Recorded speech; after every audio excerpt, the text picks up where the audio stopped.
Hello and welcome to our discussion of They Know That It Works because we're looking for ourselves, LGBTQ plus TikTok users, perceptions and experiences of queer baiting.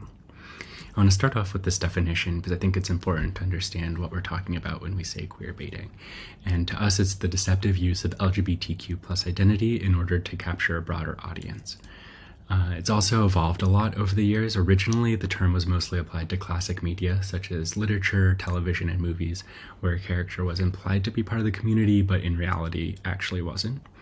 But I do want to note that as we've been applying it to things like social media and where people might actually have lived experiences, it's really important to be careful applying it to actual people who have actual lives, because we have no right to force anyone to identify as part of the community, and we also can't be deciding whether or not somebody is authentically part of the community or not.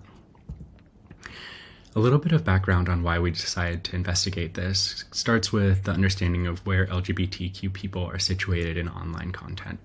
On one hand, there's a lot of opportunity for community and identity formation online for LGBTQ plus people. A lot of times the first time that they see somebody who identifies in a similar way as them is online. And this is really powerful. Accurate media representation has been shown to aid with identity formation and with understanding yourself. But on the other hand, LGBTQ plus people also face disproportionately high rates of cyberbullying and online hate, which often can lead to significant negative outcomes such as worsened mental health, drug use, loneliness, self-isolation, anti-LGBTQ plus legislation, among other things such as closure of gender-affirming care, and death threats and bomb threats. So we wanted to understand what are the issues that are facing the community today in new forms of media, such as social media. Our method focused on ethnographic interviews of LGBTQ plus TikTok users who experienced queer baiting recently, which we defined as within the last month or so. And then we analyzed those responses and iterated on the interview using constructivist grounded theory. I also want to point out that I'll be mentioning a lot of quotes throughout the interviews. All of those quotes are pseudonyms, they're all anonymized. Jumping into our findings, the first finding that we found was that navigating deception in a vulnerable community is really difficult because people are generally looking for people like them, but instead they're finding some sort of deception instead.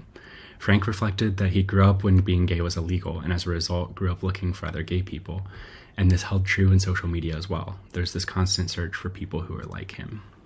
Emma reflected that it's easier for a straight person to queerbait than it is for a queer person to be queer.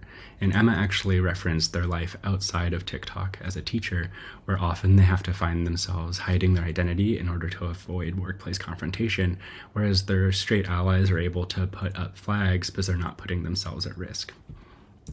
Our second finding is that maneuvering an intelligent algorithm can be really difficult, but that also people find ingenious ways of figuring out how to change the algorithm to fit their preferences. Frank and Michael both changed how they were acting within the app, such as avoiding live streams or choosing where their clicks are going in order to tell the algorithm that they're not interested in this queer baiting content. Emma took a different approach and actually looked at specifically LGBTQ plus creators and how to prop them up and, to quote them, lift up the voices that are not heard. And the third and final finding is evaluating motivation and understanding why people do this in the first place. And there's pretty good consensus throughout the community that it's all for that paycheck. Tom explains that they're profiting off of me looking at them, wishing that I could look like them, where Kyle reflected that they see straight creators kind of taking space from queer creators. Our recommendations boil down to 3 points as well. The first is really taking hold of this algorithmic queer community building. We saw that LGBTQ plus users are really adept at figuring out ways to protect themselves, and we hope to encourage that both socially and within the application as well. The second is that there are user safety recommendations that could be applied as well. For instance, opt-out technology that can rely on video categorization so users can easily opt out of content that might be triggering for difficult emotions.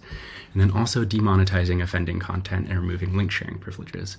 As multiple participants mentioned, often the goal is to get people out of TikTok actually into more profitable areas such as YouTube and OnlyFans in order to make more money off of the content. And then the final recommendation is that, unfortunately, there have been a long string of social media sites deprioritizing or not prioritizing enough queer stories and legitimate queer voices. So our design recommendation is to have clear internal policies to not deprioritize queer voices and to specifically promote queer experiences. Thank you so much.